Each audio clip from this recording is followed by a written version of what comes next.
Hi viewers, இன்றைக்கி நான் soap எப்படி ரெடி பண்ணணும்னு சொல்லிட்டு ஒரு வீடியோ உங்களுக்கு காட்ட போகிறேன். நம்ம வீட்டிலையே இதை செய்யலாம். நமக்கு பிடிச்ச மாதிரி எல்லா ஃப்ளேவர்லேயுமே நம்ம செஞ்சுக்கலாம். அதுக்கு ஒரு வீடியோ உங்களுக்கு நான் காட்ட போகிறேன்.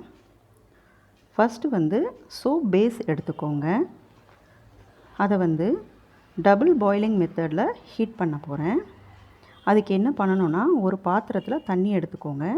அதுக்கு மேலே ஒரு பாத்திரம் வச்சு அந்த சோப் பேஸை கட் பண்ணி அதில் போட்டுக்கோங்க.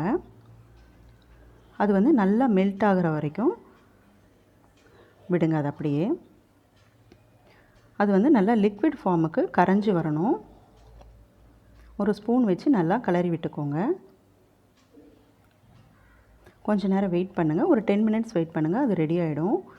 இந்த ஃபார்முக்கு வந்துடும். நல்லா லிக்விட் பேஸ்க்கு அதை நல்லா கிளறி விட்டுக்கோங்க. அப்போ தான் கட்டி இல்லாமல் இருக்கும்.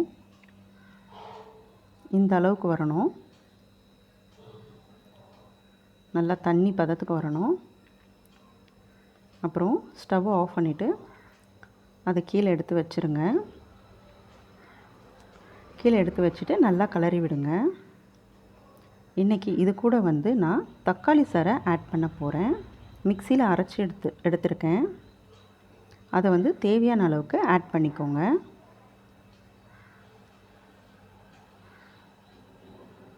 நல்லா மிக்ஸ் பண்ணிக்கோங்க. நல்லா கிளறி விட்டுட்டு அதுக்கப்புறம் முல்தானி மெட்டியை ஒரு 2 ஸ்பூன் ஆட் பண்ணுறேன். தேவையான அளவு ஆட் பண்ணிக்கோங்க. அதையும் நல்லா மிக்ஸ் பண்ணிக்கோங்க. உங்களுக்கு என்ன ஃப்ளேவரில் வேணுமோ அதுக்கேற்ற மாதிரி நீங்கள் எடுத்துக்கலாம். ஆலோவேரா மிக்ஸ் பண்ணிக்கலாம், பீட்ரூட் ஜூஸ் மிக்ஸ் பண்ணிக்கலாம்,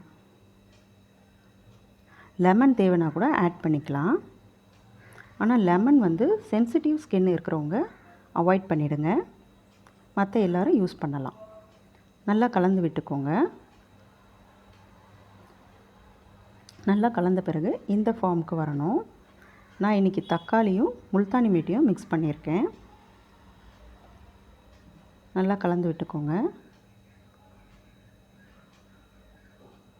அதுக்கப்புறம் ஒரு சோப்பு பாக்ஸில் இதை நான் ஊற்ற போகிறேன். உங்களுக்கு என்ன ஷேப் வேணுமோ நீங்கள் அதுக்கேற்ற மாதிரி பாக்ஸ் எடுத்துக்கோங்க.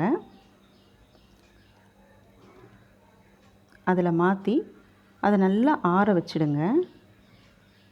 நல்லா ஆறிட்ட பிறகு அதை ஃப்ரீசர் பாக்ஸில் வச்சுடுங்க. ஒரு நைட் ஃபுல்லாக இருக்கட்டும். நீங்கள் வெளியிலே கூட இதை வைக்கலாம். அது நல்லா செட் ஆகிடும்.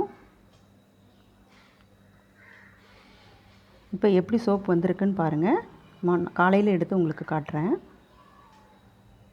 இப்போ சோப் எப்படி வந்திருக்குன்றதை பாருங்கள். எனக்கு பிடிச்ச மாதிரி இருக்குது. நீங்களும் இதை ட்ரை பண்ணி பாருங்கள். இந்த வீடியோ பிடிச்சிருந்தா லைக் பண்ணுங்கள். தேங்க்யூ.